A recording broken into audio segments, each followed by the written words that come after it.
Hi, this is Brian again. I just wanted to discuss a couple tips.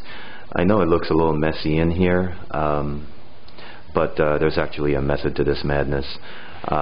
Just wanted to give you some of the tips in case you're wondering how you can pull all this stuff off and know where and how to put it back together.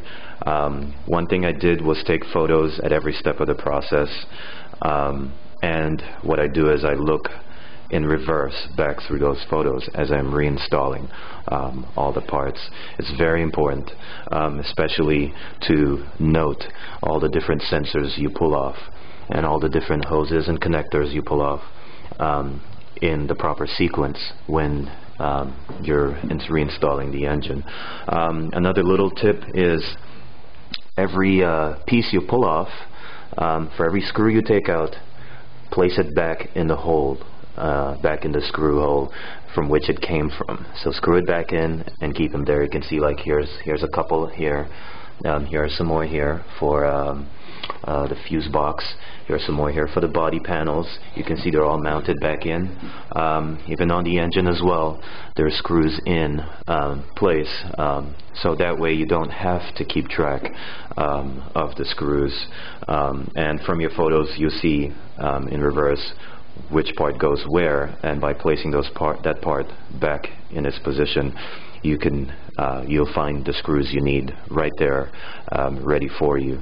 For those screws which don't have anywhere to go once you pull the parts out, I have used party cups.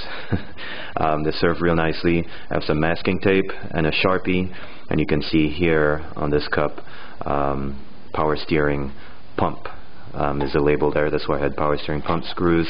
Here's a flywheel. These are screws that go on the flywheel. This definitely beats trying to mess around with a tray or Ziploc bags, etc., etc. Here's the exhaust manifold screws, and here are some connectors, and here's the upper intake manifold, and here's the AC compressor hookup. You can also see the engine compartment braces, the starter, the throttle body. Under here you have a side frame for the engine compartment as well, side brace. You have the AC mount, you have the AC belt tensioner, you have the engine control module here, and this is the top front frame of the nose as well. This is the upper radiator brace.